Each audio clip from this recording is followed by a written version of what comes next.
Olá, vamos dar início a mais uma pergunta aqui no nosso painel Orbo. Vamos tentar responder a pergunta do nosso irmão Marcos. E essa pergunta ele fez referente à palestra Naturezas, o enigma da existência de Javera Sofia, desde a Krishna e até chegar ao ser humano, ou seja, o estudo das naturezas psíquicas. Nosso irmão Marcos pergunta o seguinte, é um pouco grande aqui.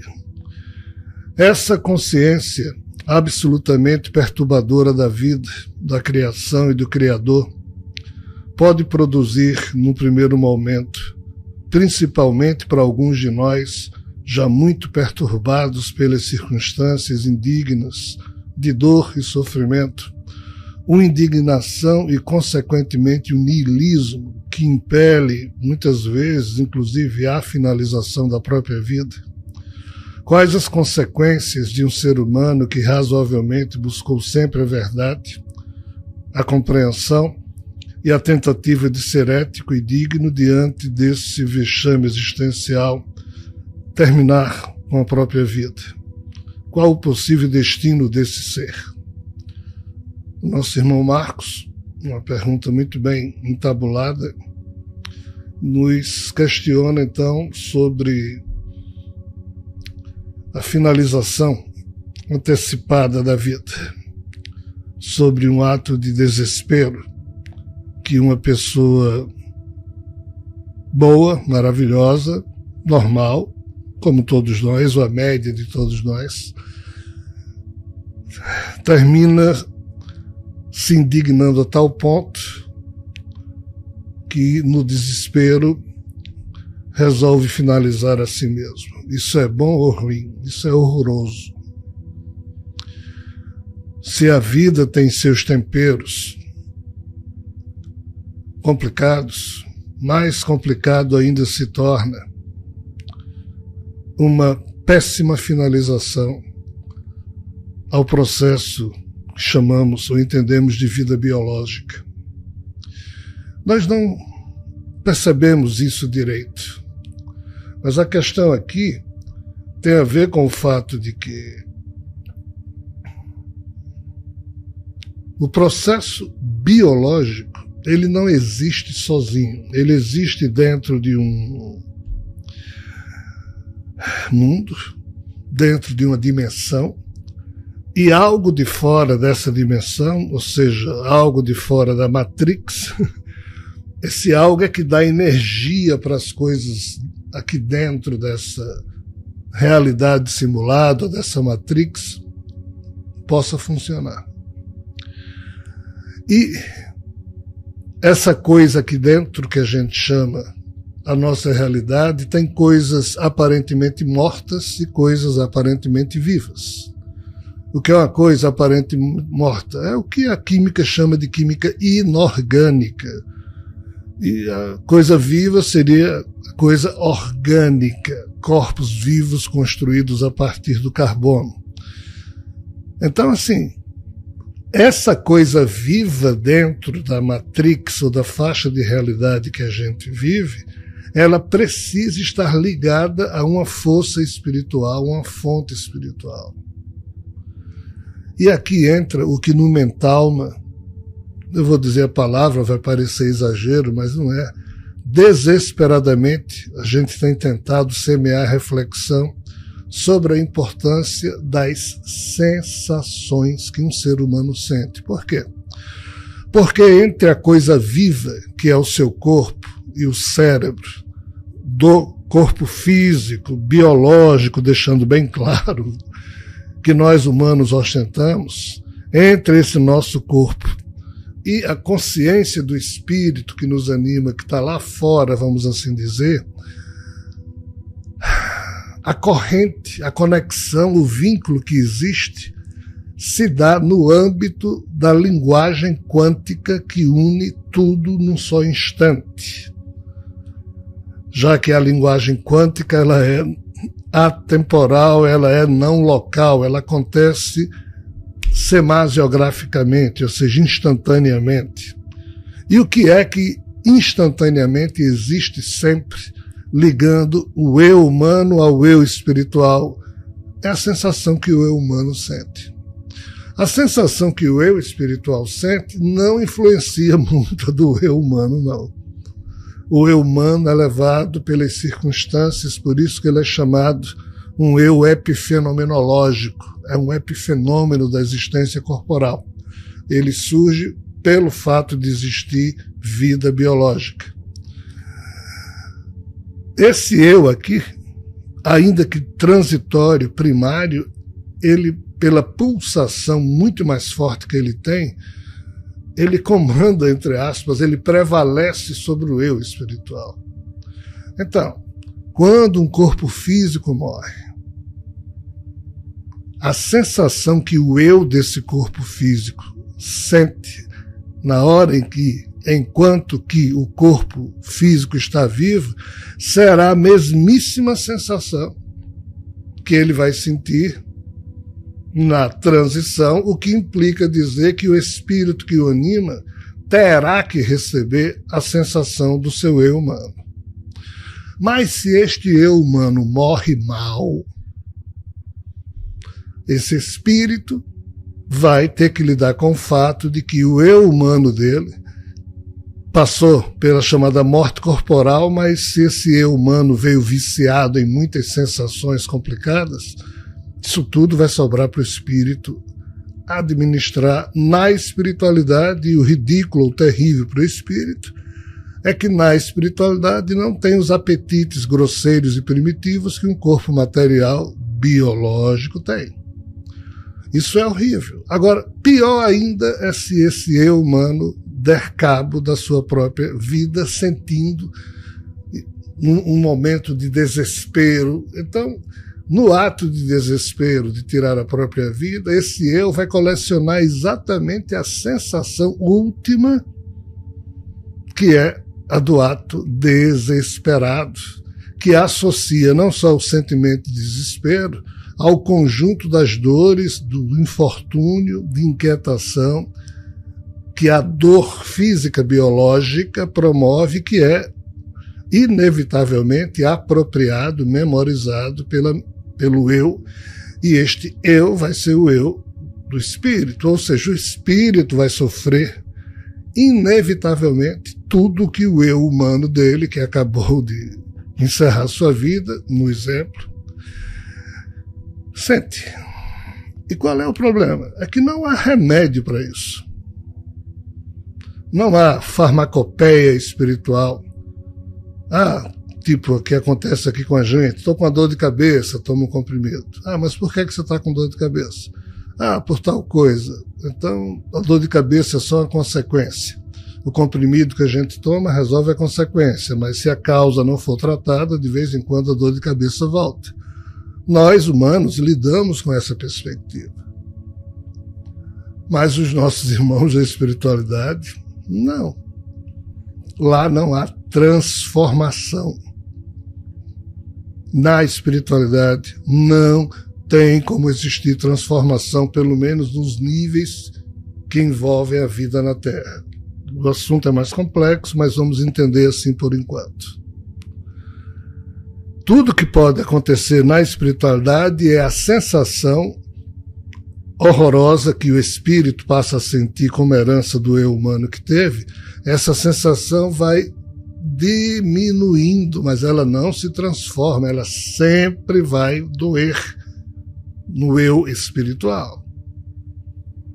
E vai deformar perispiritualmente a maneira, a forma como esse espírito se apresenta, e inevitavelmente ele perde todas as opções de se assumir como qualquer um dos eus que ele teve no passado, quando ele tem que administrar a herança de um eu humano que finalizou a própria vida em momento de desespero, de agonia, o que seja.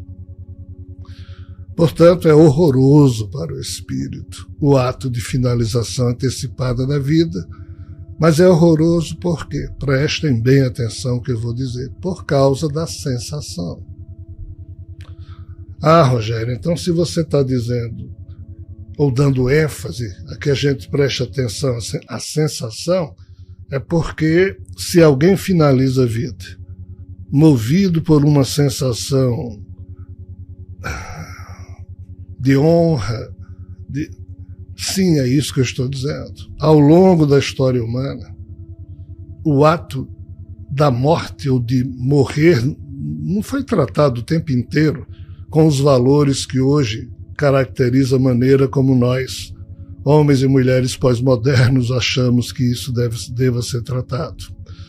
Na verdade, nós estamos vivendo um certo retrocesso na arte de bem pensar a vida e a morte.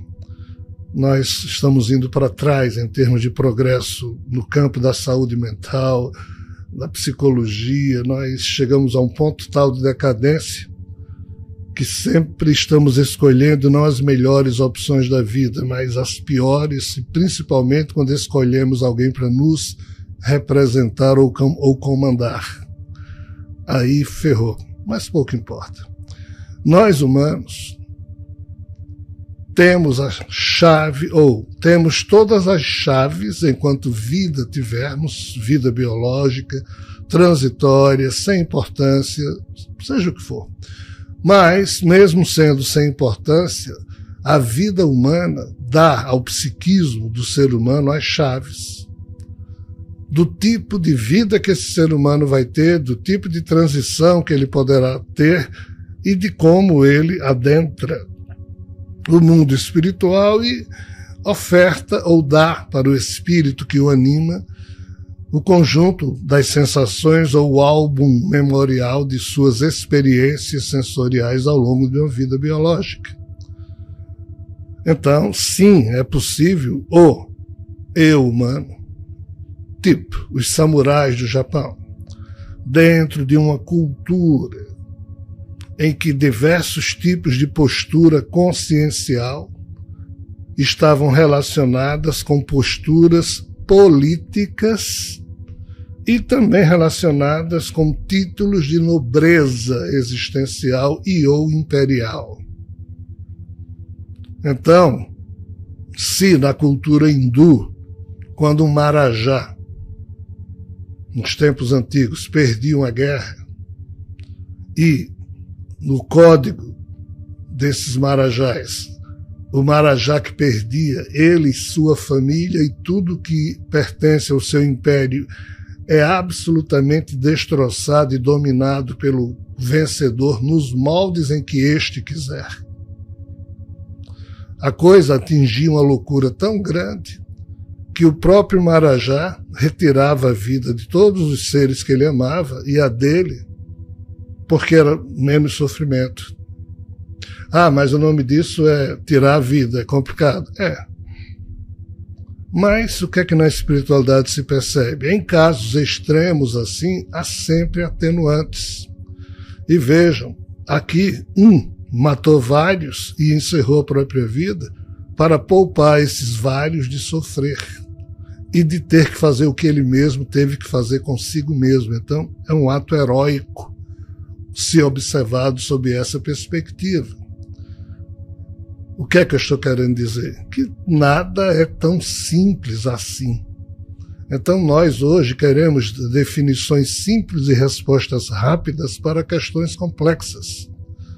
Ah, eu sou espírita, então eu tenho que ser contra isso, contra aquilo, contra aquilo. Isso é totalmente ridículo. Nós não somos a favor ou contra alguma coisa pelo fato de pensarmos sermos isso ou aquilo. Nós temos que avaliar as questões da vida de acordo com o nosso código de valores pessoais, no âmbito da nossa consciência. Não é porque uma religião diz isso ou aquilo que você vai obedecer cegamente. Ah, não, mas eu prefiro obedecer cegamente. Então obedeça. E siga as regras da melhor forma que você puder. Mas apenas vamos entender que o mundo não é feito só de quem obedece cegamente aquilo que as religiões impuseram à humanidade até hoje. Existem pessoas que pensam ou tentam ter a liberdade de consciência para pensar. E certos ou equivocados, na arte de pensar, eles buscam construir os seus níveis de compreensão adultos sobre os fatos. Então, houve um tempo em que algo mais suave do que tirar a própria vida, no sentido crítico com que as religiões terminam trucidando o ser que faz isso, mas houve um tempo em que eu participava de um núcleo radiofônico, de uma rádio, tinha programas numa rádio espírita, foi muito bom, foram 10 anos de experiência, mas só que tecnicamente eu não sou nada, e nunca enganei ninguém, sempre deixei claro que eu era alguém livre e procurava estudar profundamente tudo que eu podia, inclusive a doutrina espírita. Mas alguém lá me convidou para algo, e esse algo eu não sabia, era uma conversa sobre a eutanásia. E quando me perguntaram se eu era a favor ou contra, eu digo, olha, eu não gosto muito dessa coisa de a favor ou contra, mas eu defendo até a morte o direito de qualquer ser humano fazer de si o que ele achar. Se está certo ou está errado, é problema dele. Eu não posso estabelecer, eu não posso impor o que eu penso a ninguém. Não, mas você é a favor ou contra? Eu digo, eu vou responder diferente. Eu vou dizer que, no meu caso, em observando que esse meu corpo chegou a um ponto tal em que ele não mais poderia produzir nada, em que eu só iria dar trabalho a todas as pessoas que eu amo, se você está me perguntando se eu praticaria eutanásia, se eu pudesse, eu digo com absoluta tranquilidade que sim. Ah, então você não é espírito? Eu digo, de fato não sou, nem não é essa a questão. Então, assim, essa coisa de patrulhar a vida dos outros, querendo impor os nossos pontos de vista, é o que de mais ridículo, estúpido e cretino existe na atual condição religiosa humana. Eu não vou por aí.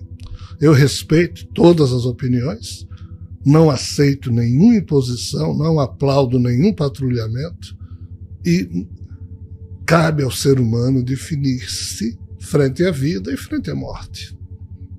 Nesse sentido, infelizmente eu não tenho uma boa resposta para o nosso irmão Marcos, que no fundo ele diz, uau, na hora que a gente vive bem, na ilusão de que está tudo bem, a gente passa pela vida sem grandes problemas e faz a passagem e vai embora. Mas quando a gente lida com essas questões que a revelação cósmica está colocando, que foi o que ele bem frisou, a gente fica indignado, fica desesperado, fica desalentado, começa a sentir nojo pela maneira como o ser humano é tratado, blá, blá, blá.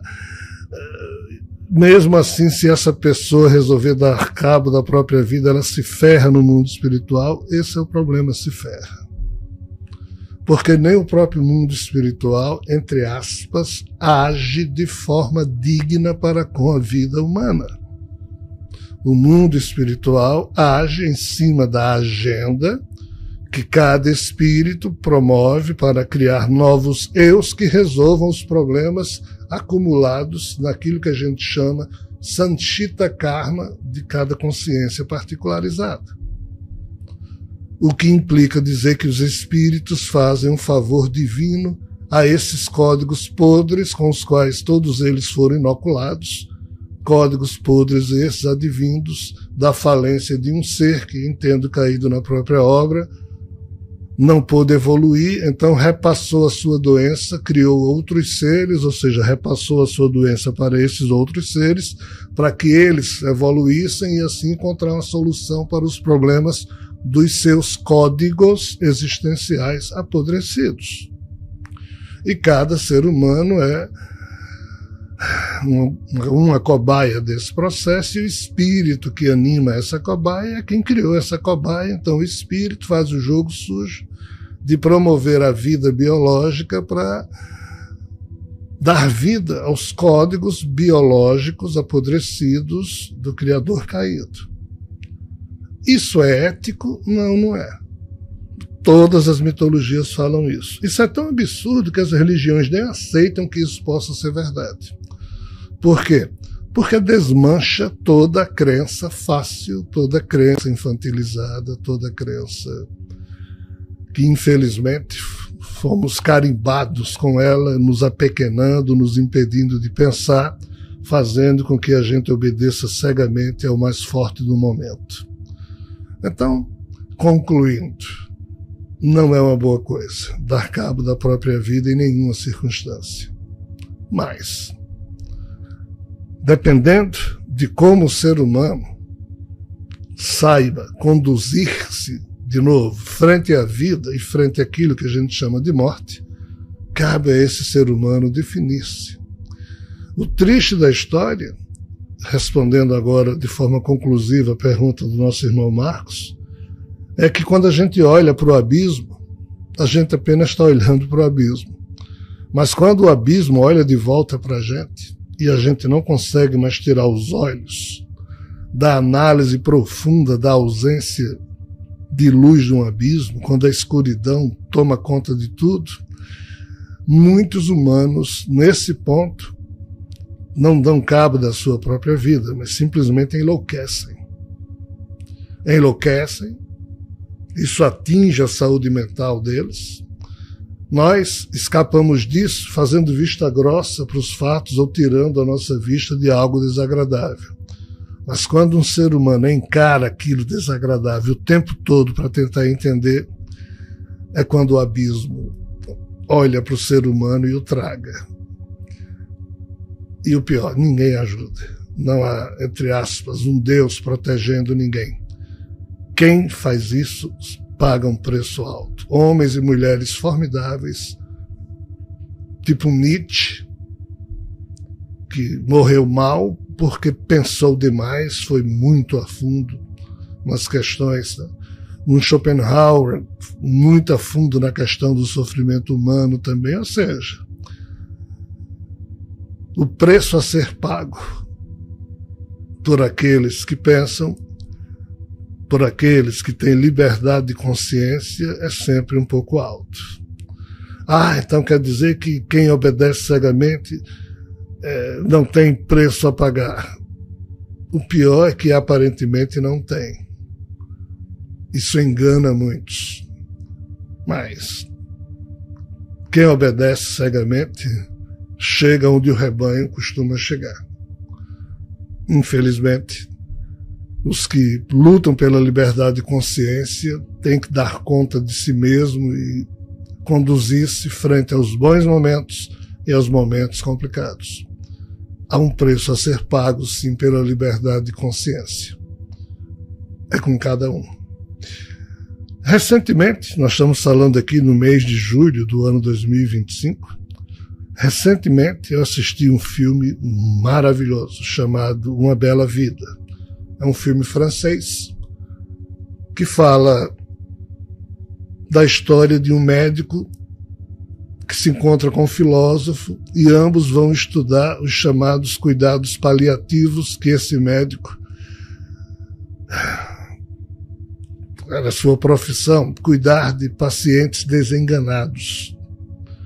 E esse filme, dirigido por Costa Gravas, ele tem um enredo genial, mostrando o tamanho do drama de cada uma dessas pessoas, mas a grandeza de como aquilo que a gente chama amor, carinho, ternura, discernimento, sabedoria, como isso tudo pode ser útil e como isso tudo de fato é útil até no pior momento da vida dessas pessoas, que é quando elas se sentem desenganadas e fazer o que com o resto de tempo de vida que tem.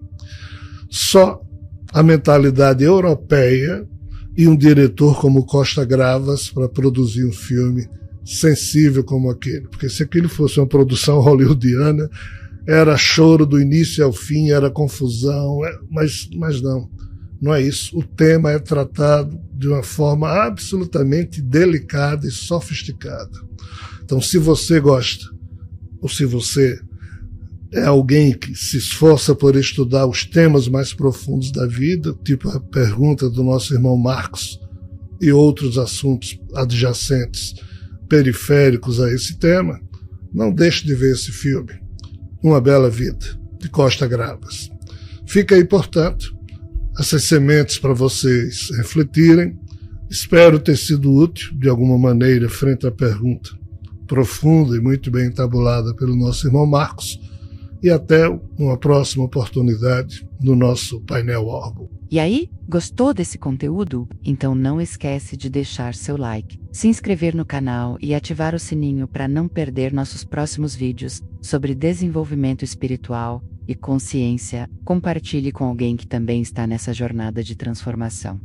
Aviso importante. Deixei na descrição desse vídeo o link de um audiobook chamado O Segredo da Transformação Espiritual. Esse audiobook possui 4 módulos. No primeiro módulo você vai aprender a desvendar os segredos da sua própria essência, explorando a jornada do autoconhecimento e desenvolvimento pessoal de maneira prática e transformadora. No segundo módulo você vai receber ferramentas especiais e técnicas práticas que impulsionarão seu crescimento pessoal e financeiro, capacitando você a alcançar seus objetivos espirituais e metas de vida. No terceiro módulo você vai descobrir como nutrir conexões amorosas, aplicando princípios espirituais na construção e na resolução de conflitos nos relacionamentos pessoais. E no quarto e último módulo você vai aprender a transformar desafios em oportunidades de crescimento, utilizando uma abordagem espiritual para a resolução de problemas do cotidiano. Então, depois de ouvir o audiobook, deixa aqui nos comentários o que achou, tá? Gratidão por estar aqui comigo hoje. Nos encontramos no próximo vídeo com mais reflexões para elevar nossa consciência. Fiquem todos na paz.